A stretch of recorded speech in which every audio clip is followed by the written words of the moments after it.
Hi and welcome back to the Quarry garden. And I thought I'd start today's video down here next to the hydrangea garden room.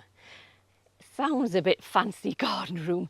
It's basically a hedge, a hydrangea hedge around a very small garden area. And these hydrangeas are limelight hydrangeas. And look at the size of the flower heads. This is their second season. They've been in the ground 2 full years now. Last year I was a little bit concerned that I may not have chosen the right plant, but this year, possibly because of all the rain, they've sprouted about 2 to 3 feet in height, and the flowers don't disappoint. They're really huge flowers. And this is the Limelight Paniculata hydrangea. I have some deer damage in the middle here. Typical, it's right in the very middle of the hedge. The deer come along and they nip off all the flower heads, and yes, they've done some damage. It won't do any long-term damage to the plant though. Fingers crossed they don't come back. But I'm really pleased with how this is turning out. So let me take you inside and I'll show you what else I've done. So inside this very small garden room, I've underplanted all of the limelight hydrangeas with a Hakonechloa grass, all the way underneath them. Yes, they're small, they need to bulk up, but I started with 11 plants, split them to make 22, which is what I needed to go right round this semicircle. Only lost 1 through the winter, and they've now been in the ground a year and they've all bulked up, so I couldn't be more pleased with that. Anyhow, I'm going to add more Hakonechloa grasses up in the top of the quarry garden in the shade borders. So just before I add the plants to the second of the shade borders, so I'll give you an update on this one that I planted up earlier this year, about 3 months ago now. The star for me in this border are these Hakonechloa grasses. I'm just crazy about them. I love them. So much so that I've dug out 3 heucheras that I had in this position and added 3 more grasses. I just feel it gives me more of the impact that I'm after, or that I wanted in these borders. The astilbes through the middle, I've got a drift running right through the middle here. They've flowered their socks off and they've actually doubled in size, so I think that's the right spot for them. The ferns are just doing okay, as are the heucheras that are remaining, and the 2 of the hydrangeas that I added at the back haven't put on any new growth as yet, mainly because I planted them in full bloom, but I love the aged effect of the flower heads. So all in all, so far everything's doing okay. Let me show you this section of the second shade border that I'm going to add plants to today. So this is the second shade border that I'm going to add plants to today. And here in the back, it's pretty much full shade. The shrubs do seem to manage quite well. I've got some rhododendrons, some pyrrhias, quite a few hellebores, but it's predominantly a shade border this far back. But I have extended it at the front by about 2 to 3 feet to match the shade border on the other side. And to get that symmetry that I do like in a garden, I'm going to add more Hakonechloa grasses. And I think they'll get enough sunlight here right at the very front of this border. May also add some of the heucheras and possibly some astilbes next spring. I'll see how this fills out in the next couple of months. Need to add quite a few more spring bulbs. Removed a lot of stone in these sections at the front here to actually make planting pockets. It was pretty hard work. I've got an awful lot of stone that I've moved, still got piles to move. And I'm working my way down this border because it goes all the way to the fence line. So it's quite a big border, but I'm only going to tackle certain sections this year. So let me show you the plants that I'm going to add today. It's notoriously difficult to get colour in a full shade border in the summer and early autumn, as what this is here. And when you come across something that gives you such a vibrant punch of colour, like this grass, you really need to add it if you can, and that's why I've chosen it. Plus, I wanted symmetry to the other shade border on the other side, where I've already got these grasses growing.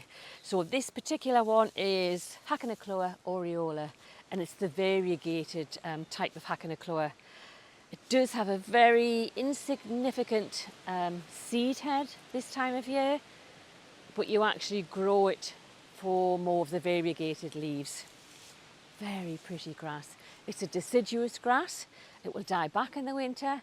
Late winter, early spring, you need to cut it back down to the ground before the new shoots emerge.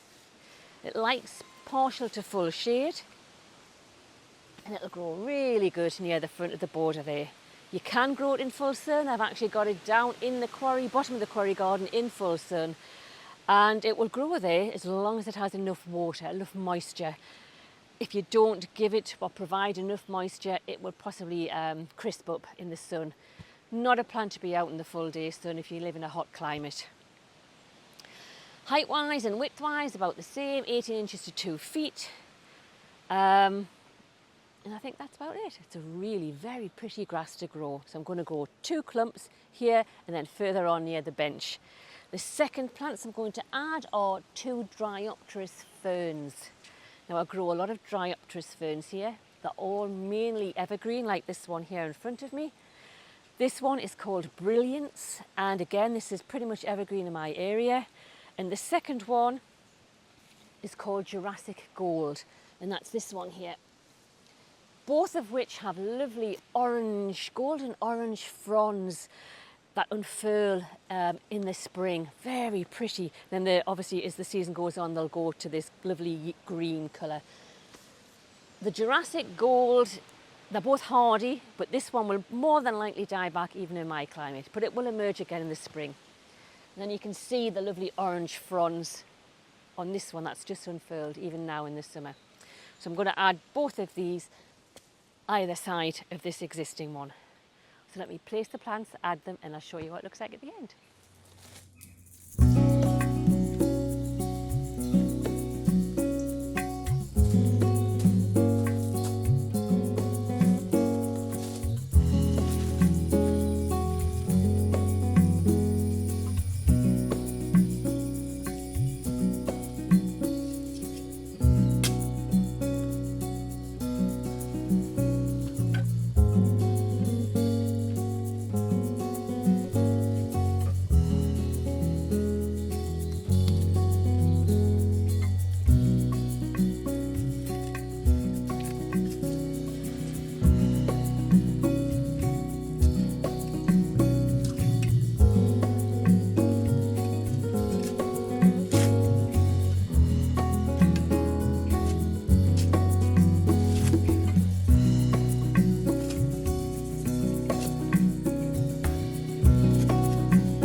So I've now added the first of the Hakonechloa grasses, and that does allow me now to have the symmetry that I was after either side of this bench behind me. Also, what a great pop of colour it gives into what's a very dark area. So let me show you the next batch of planting. So to complete this first phase of planting in this new section of the spring borders, I've added 3 more of the Hakonechloa grasses and 2 ferns either side of this existing Dryopteris fern that I already had. Lots of empty spaces either side, plus behind me. Need to add more spring bulbs, so that will be the next thing that I do, and then possibly some more perennials in the spring, I think now. Need to continue this work all the way down though. But that's it for today from a very autumnal Northumberland garden. Thank you for watching, and I hope to see you soon.